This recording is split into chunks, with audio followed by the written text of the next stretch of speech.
찬송을 부르며 종려나무 가지를 꺾어서 흔들었기 때문에 종려주일이라고 합니다. 이어서 그 다음 주일은 고난주간입니다. 고난주간은 우리 주님께서 당하신 고난을 기념하면서 특별하게 보내는 주간이 되겠습니다. 또 그 다음 주일은 부활주일이 되겠습니다. 우리 주님께서 십자가에 죽으시고 부활하신 부활을 기념하는 부활주일. 우리가 매년 드리는 행사지만 올해에는 특별한 마음으로 우리 주님께서 먼저 나를 위해서 이 땅에 오셨다. 주님께서 나를 위해서 십자가에 죽으셨다는 귀한 믿음과 신앙이 넘치는 귀한 시간이 되기를 바랍니다. 경건한 마음으로 주의 고난과 죽으심을 준비하는, 부활을 준비하는 귀한 계절이 되기를 원합니다. 오늘은 예수님의 죽음을 준비한 한 여성이 있어요. 예수님의 죽음을 아무도 예수님께서 십자가에 죽으시겠다 하고 미리 제자들에게 얘기했지만 아무도 귀담아 듣는 사람이 없었지만, 그러나 오늘 본문 말씀을 통해서 저희들은 한 아름다운 이야기를 공부하고자 하는데, 그 이야기는 예수님의 죽음을 오늘 본문 말씀 8절 말씀에 보니까 그는 힘을 다하여 내 몸에 향유를 부어 내 장례를 미리 준비하였느니라 예수님께서 말씀하셨어요. 이와 같이 참 귀한 아름다운 한 여성의 일이 예수님의 장례를 준비하는 그런 귀한 일이, 사건을 오늘 공부를 합니다. 우리도 오늘 말씀과 같이 예수님의 고난과 죽음을 미리 준비하는 그런 귀한 시간이 되기를 원합니다. 오늘 본문 말씀은 고난주간에 일어난 한 사건입니다. 마가복음에서는 오늘 본문 말씀을 통해서 보면 언제 이 사건이 일어났는지, 이 일이 일어났는지를 정확하게 밝히고 있지를 않아요. 그렇지만 오늘 또 다른 본문 말씀인 요한복음 12장 1절에서부터 요한복음 12장 1절 말씀에 보면 분명히 이 사건이 6월절 엿새 전에 일어난 일이다 하고 성경 말씀은 증거하고 있습니다. 또한 이 사건의 여자 주인공이 마가복음에서는 그냥 무명시로 나타나요. 어떤 한 여인이, 한 귀한 여성이 향유 옥합을 가지고 와서 주님께 깨뜨려서 주님께 머리에 향유 옥합을 깨뜨려서 부었다. 그런데 요한복음에는 요한복음 12장 3절 말씀, 우리 한번 요한복음 12장, 오늘 요한복음과 요한복음 12장과 마가복음 12장을 왔다 갔다 하면서 더 확실하게 이 얘기를 공부하고자 합니다. 그래서 오늘 본문 말씀 요한복음 12장 3절 말씀에 보면 분명히 나타나 있어요. 어떤 말씀이 나타나 있습니까? 마리아는 지극히 비싼 향유, 마리아라고 분명히 밝히고 있어요. 1절, 2절, 요한복음 1절, 2절 말씀에 보면 나사로가 나타나고 마르다가 나타나고 마리아, 나사로, 마르다, 마리아, 형제 자매죠. 삼남매죠. 이 사람들이 나타나며 마리아가 귀한 향유를 부었다 하는 이 사실을 증거함으로 인해서 더욱 감동적이고 실감나게 오늘 이 얘기가 전개되는 것을 볼 수 있어요. 오늘 본 사건은 사복음서에 다 기록이 되어 있는 예수님의 죽음을 앞두고 일어난 가장 아름다운 이야기 중에 하나가 되겠어요. 오늘 마가복음 14장 3절 말씀에 보면 어떤 여인이, 마리아가 요한복음에는 마리아라고 되어 있죠. 매우 값진 향유 한 옥합을 깨뜨렸다고 오늘 증거하고 있습니다. 베다니에 있는 예수께서 베다니 한 나병 환자 시몬의 집에서 식사할 때라고 증거하고 있어요. 예수님은 나병 환자 시몬의 집에 가셔서 식사를 하고 있었어요. 다른 사람들은 다 멀리하는 나병 환자가 아닙니다. 그런데 우리 주님께서는 나병 환자 시몬의 집에서 식사했다고 그랬어요. 오늘 이 사건을 좀 더 자세하게 조명을 해본다면 마리아가 나타나고 나사로가 나타나고 마르다가 나타나고 마르다가 일을 하고 베다니가 어떤 곳입니까? 마리아와 마르다와 나사로가 사는 곳이죠. 오늘 본문 말씀에 보면 나병 환자 시몬의 집이 또한 베다니에 있어요. 그러니까 식사하는 장소는 나병 환자 시몬의 집이고 지금 마르다, 마리아, 나사로가 와 있는 것을 볼 때 그 베다니 마을이 12제자가 있죠. 그러니까 많은 사람들이 잔치를 하는 것을 상상할 수 있어요.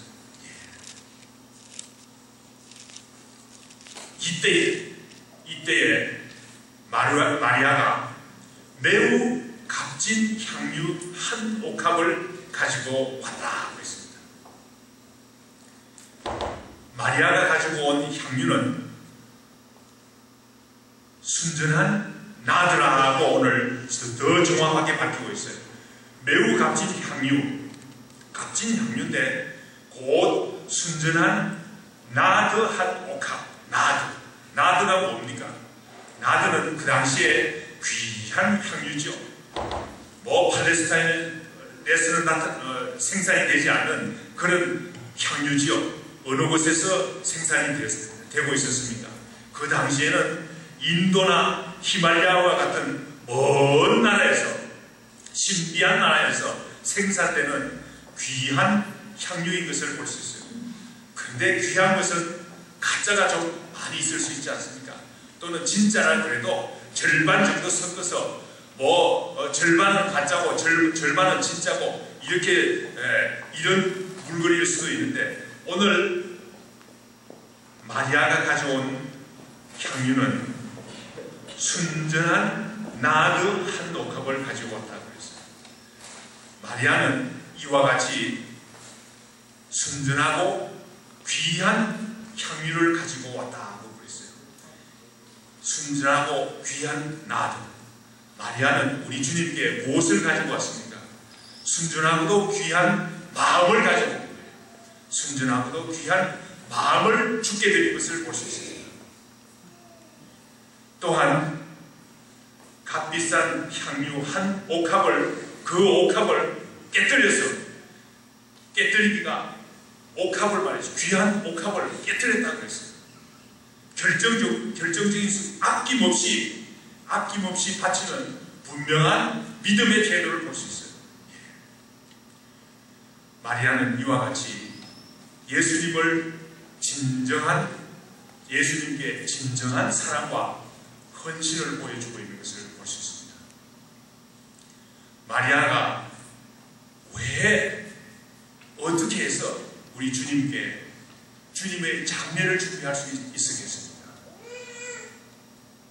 순전한 나드 한 옥합을 가지고 온 거에 대해서 순전한 마음으로 아낌없이 비싼 향유 한 옥합을 아낌없이 바침으로 인해서 분명한 믿음을 보여주셨습니다.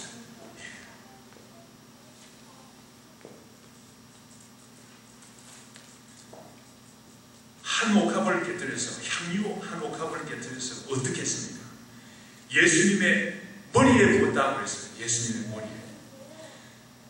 마리아는 순전한 나드 한 옥합을 가지고 왔을 뿐만 아니라 순전한 마음을 가지고 왔을 뿐만 아니라 예수님의 머리에 향유를 부음으로 인해서 예수님이 마리아의 삶의 주인이 된다는 사실을 확실히 고백하는 것을 볼 수 있습니다. 마리아는 귀한 향유를 가져왔을 뿐만 아니라 예수님의 머리에 부음으로 인해서 예수님, 당신이 나의 삶의 주인이 됩니다. 라고 고백했어요. 요한복음 12장 3절 말씀에 보면 예수님의 팔에도 부었다 하고 있어요. 팔에도 부었다. 요한복음 12장 3절 말씀 우리 한 목소리로 한번 다 같이 읽어보기를 원합니다. 요한복음 12장 3절 말씀 찾으신 줄 알고 한 목소리로 다 같이 읽겠습니다. 마리아는 지극히 비싼 향유 곧 순전한 나르 한 근을 가져다가 예수의 발에 붓고 자기 머리털로 그의 발을 닦으니 향유 냄새가 집에 가득하더라. 그렇습니다. 마가복음에서는 머리에 부었다고 그랬어요. 요한복음에서는 발에 부었다고 그랬어요. 성경이 틀리네요. 그렇지 않죠. 마리아는 예수님의 머리에도 붓고 발에도 부었어요. 요한복음에서는 마리아가 발에 부은 것을 강조하고 있어요. 마리아는 어떤 여성입니까? 예수님의 발 아래에서 성경 말씀을 배운 귀한 여성이 아닙니다. 이와 같이 마리아는 예수님의 발 아래의 여인이 되었어요. 우리가 생각할 때 발 아래의 여인, 발 아래의 사람 얼마나 불정적인가 그렇게 생각할 수 있죠. 그렇지만 우리 마리아는 말이죠. 예수님께 발 아래의 여인이 된 거예요. 자기 머리털로 예수님의 발을 씻었다 그랬어요. 우리가 여기에서 배울 수 있는 것은 무엇입니까? 마리아는 자기의 모든 긍지의 여성으로서의 존경심의 상징인 머리를 풀어서 예수님의 발을 씻은 그런 관계를 나타내고 있어요. 마리아는 예수님의 발 아래의 여인이 된 거예요. 오늘 이 모습을 한번 그림으로 한번 오늘 우리 전대식 선생님, 화가 선생님이 여기 와 있어요. 이 그림을 한번 상상해 보세요. 마리아가 말이죠. 얼마나 겸손한 마음으로 예수님의 발 아래에서 자기 머리털로 예수님의 발을 씻은 그 모습을 볼 때 예수님과 마리아의 관계가 어떤 관계인지를 우리가 알 수 있어요. 마리아는 예수님의 발 아래의 여인이 된 거예요. 우리는 말이죠. 예수님과 동등하게 되기를 원하죠. 예수님 왜 이렇게 안 해주십니까? 이렇게 해주세요. 마리아는 그렇지 않았어요. 예수님의 발 아래의 여인이 되었어요. 오늘 이 모습을 통해서 우리가 알 수 있는 것은 무엇입니까? 예수님과 나와의 관계가 어떠해야 되는지를 분명히 보여주고 있어요. 한 그림과 같이, 아름다운 그림과 같이 오늘 성경 말씀은 저희들에게 증거하고 있는 것입니다. 이러한 일이 일어났을 때 사람들은 어떻게 반응을 했습니까? 마가복음 4장 5절 말씀에 보면 사람들이 화를 냈다고 했어요. 왜 화를 냈습니까? 어찌하여 이 향유를 흡입하느냐? 얼마나 비싼 향유인데 그 비싼 향유를 그냥 머리에 붓고 머리에 예수님의 발에 붓고 해서 흘러내버려서 이 비싼 것을 흘러내버리게 하느냐? 왜 이 비싼 것을 이렇게 흡입하느냐? 사람들이 말이죠. 마리아가 하는 일을 보고 화를 냈다고 했어요. 마가복음 14장 4절 말씀 한번 우리 다 같이 읽어보겠습니다. 어떤 사람들이 화를 내어 서로 말하되 어찌하여 이 향유를 흡입하느냐? 그랬습니다. 사람들은 마리아가 향유를 머리에 붓고 머리에 붓고 발에 붓고 했을 때 흘러서 버려지는 거 아닙니까? 그러니까 사람들은 화를 내면서 왜 이렇게 재물을, 물질을 아끼지 않고 흡입하는가? 당연한 분노와 같이 당연히 화내는 것이 당연하다고 생각할 수가 있어요. 먼저 우리가 좀 생각해 볼 될 문제가 있습니다. 마가복음에는 그냥 어떤 사람들이라고 나와 있어요. 그런데 오늘 우리가 읽지는 않았지만 마태복음에서 보는 것 같으면 마태복음에는 제자들이 화를 냈다고 했어요. 그런데 오늘 요한복음 12장 4절 말씀에 보니까 누가 화를 냈습니까? 누가 화를 냈는가 하면 요한복음 12장 4절 말씀에 보니 제자 중 하나로서 예수를 잡아줄 가룟 유다가 말하되 5절 말씀 이 향유를 어찌하여 300데나리온에 팔아 가난한 자들에게 주지 아니하였는가? 이렇게 화를 냈다. 가룟 유다가 화를 냈다고 요한복음은 증가하고 있습니다. 어떤 사람들, 제자들, 가룟 유다, 이 사람들은 세상의 실용주의적인 관점에서 화를 내고 있어요. 세상의 실용주의적인 관점에서 볼 때 제자들이 화를 내는 것이 당연하죠. 틀리지 않아요. 그렇지만 마리아와 제자들 사이에는 상당한 생각의 차이점이 있는 것을 볼 수 있어요. 제자들은 세상의 실용주의적인 관점에서 예수님을 섬겼어요. 예수님을 어떻게 섬겼습니까? 300데나리온이나 되는 향유를 허비하기는 너무나 아까운 분이라고 세상의 실용주의적인 그런 관점에서 예수님을 섬겼어요. 그렇지만 마리아는 예수님은 어떤 분이십니까? 예수님은 세상의 실용주의적인 그런 관점이 적용되지 않는 특별한 분이라고 마리아는 믿고 행동했어요. 마리아에게는 예수님이 어떤 분입니까? 우리가 성경 말씀을 조금 살펴보면 금방 알 수 있어요. 마리아는 예수님께서 하나님의 아들이심을 알았어요. 또한 마리아는 예수님과의 어떤 관계에 있습니까? 예수님께서 마리아의 오라버니를 살려주셨어요. 마리아의 오라버니 나사로가, 오늘 이 식사 자리에 와 있는 나사로가 죽었어요. 무덤 속에 있었어요. 그런데 우리 주님께서 죽었던 사람을 소생시켜 주셨어요. 자기 죽었던 오라버니를 살려준 예수님이 말이죠. 어떠한 분이겠습니까? 마리아는 세상의 실용주의적인 원칙이 예수님께는 적용되지 않는 거예요. 우리는 어떻게 주님을 섬깁니까? 우리는 어떻게 주님을 예배드립니까? 우리는 주님을 어떻게 믿습니까? 세상의 실용주의적인 관점에서 예수님을 섬깁니까?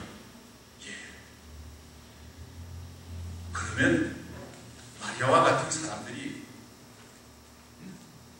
귀한 향유 한 옥합을 깨뜨려서 예수님의 발에 붓고 머리에 부을 때 화를 낼 수밖에 없는 사람들입니다. 왜 이 향유를 허비하는가? 이 향유를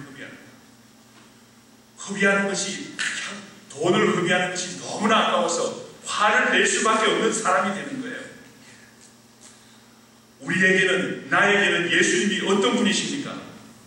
예수님께는 모든 것을 바쳐서, 나의 가장 귀한 것을 바쳐도 조금도 아깝지 않은 그런 분이신가? 이번 고난주간에, 종려주일에, 고난주일에, 부활주일에 우리 자신을 돌아봐야 될 줄 믿습니다. 예수님은 나의 죄를 위해서, 나의 죽을 수밖에 없는 나를 위해서, 나의 죄를 위해서 십자가에 죽으신 분이에요. 그러므로 나를 위해서 죽은 분이 또 누가 있습니까? 나를 위해서 죽으신 분이 우리 예수님이에요. 예수님께는 나의 모든 것을, 나의 모든 순전한 마음을 드릴 수 있고, 나의 모든 것을 가장 귀한 것을 드려도 300데나리온이나 되는 물질을 드려도 조금도 아깝지 않은, 조금도 지체하지 않고 드릴 수 있는 그런 주님이 되어야 될 것 같아요. 예수님께 무엇을 드려도 낭비가 될 수 없죠. 우리 주님께서는 나를 위해서 십자가에 죽으셨기 때문입니다. 그러나 가룟 유다는, 제자들은 그렇게 생각하지 않았어요. 화를 냈어요. 우리 마음에도 말이죠. 혹시 이런 일이 있지 않습니까? 자기의 모든 것을 들여서 주님을 사랑하고 주님을 숨기는 사람을 보고 화를 내지는 않습니까? 우리 자신을 돌아보는 귀한 시간이 되기를 바랍니다. 마리아가 예수님의 머리에 발에 부은 향유의 시가는 그 당시에 300데나리온이나 된다고 했어요. 300데나리온 얼마나 됩니까? 정확하게는 알 수 없죠. 그렇지만은 그 당시에 한 노동자의 일일 월급, 일일 수당이 말이죠. 한 데나리온. 300데나리온이라는 말은 한 노동자의 1년치 연봉에 해당하는 그런 거액입니다. 5만 불이나 될까요? 6만 불이나 될까요? 제자들은 이렇게 값비싼 향유를 팔아서 가난한 자들을 도우는 것 같으면 가난한 사람들을 얼마나 많이 먹일 수 있겠느냐, 그런 논리였어요. 얼마나 좋은 생각입니까? 그 가난한 사람.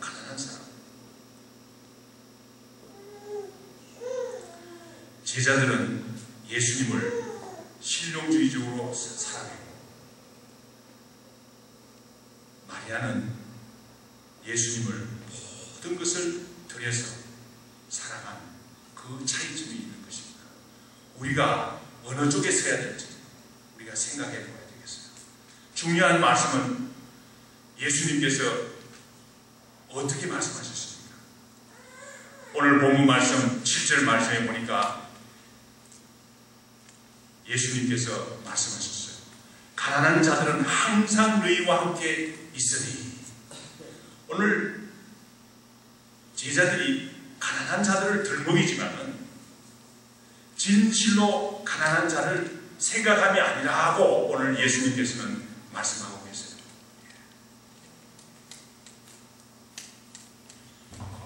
요한복음 12장 6절 말씀에는 더 예수님께서 직설적으로 이야기하고 있어요. 요한복음 12장 6절 말씀, 이렇게 말하면 가난한 자들을 생각함이 아니요 그는 도둑이라 돈 괴를 막고 거기 넣은 것을 훔쳐갑니다. 그렇게 말씀하고 있습니다.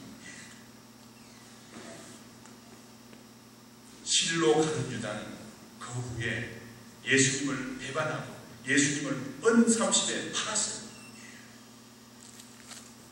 얼마나 안타까운 일입니까? 가난한 사람들은 우리와 항상 같이 있습니다. 가난한 사람들은 늘 있어요. 예수님은 어떻게 이 마리아의 행동을 보십니까?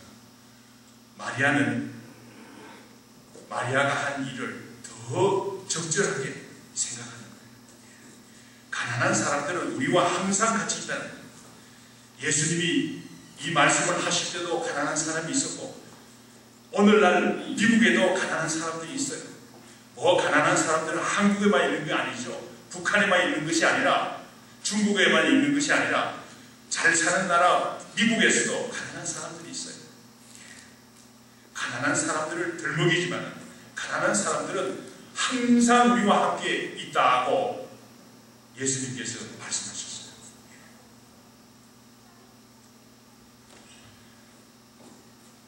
오늘 본문 말씀을 통해서 6절에서 9절 말씀을 통해서 보면 마리아가 향유 한 옥합을 깨뜨린 이 사건의 진정한 의미를 6절에서부터 9절 말씀에서 밝히고 있습니다.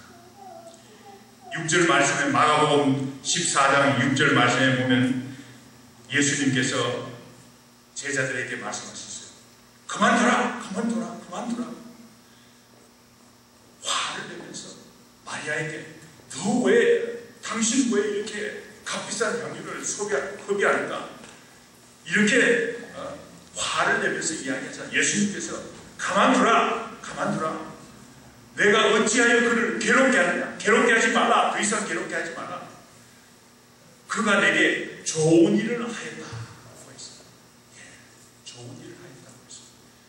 제자들이 볼 때는 향유를 흡입하고 아무런 효능이 없는 일을 한 것 같이 보였지만 예수님께서는 그만두라. 내가 어찌하여 이 여성을 괴롭게 하느냐? 그가 내게 좋은 일을 하였다고 예수님께서 말씀하고 계세요.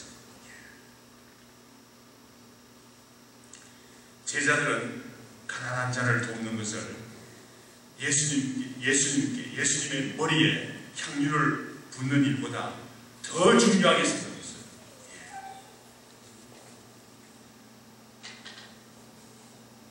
예수님은 예수님께 헌신하는 것이 가난한 자를 돕는 것보다 더 우선순위가 있다고 오늘 예수님께서 말씀하고 계시는 거예요. 왜 그렇습니까? 가난한 사람은 2000년 전이나 지금이나 늘 있어요. 우리 주위에 가난한 사람은 늘 있어요.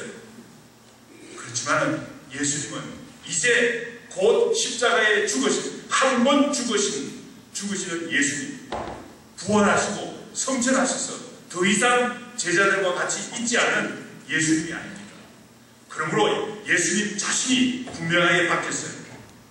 가난한 사람들을 돕는 일보다 예수님의 머리에 향유를 붓는 일이, 값비싼 향유를 붓는 일이 더 우선순위가 있다고 예수님께서 말씀하셨어요.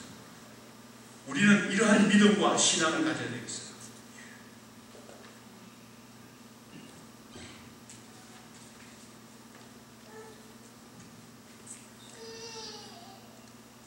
팔 절 말씀에 보면 예수님께서 어떻게 말씀하셨습니까? 우리 8절 말씀 우리 한번 다 같이 읽어보겠습니다. 마가복음 14장 8절 말씀. 그는 힘을 다하여 내 몸에 향유를 부어 내 장례를 미리 준비하였느니라. 그렇습니다. 예수님께서 스스로 말씀하십니다. 마리아는 나의 머리에 향유를 부음으로 인해서 내 장례식을 준비했다고 했어요. 큰 의미를 부여했어요. 아무도 예수님께서 십자가에 죽으시리라는 것을 알지도 못하고 있는 그때에 마리아는 예수님의 장례를 준비하는 사람이 되었어요. 얼마나 귀합니까?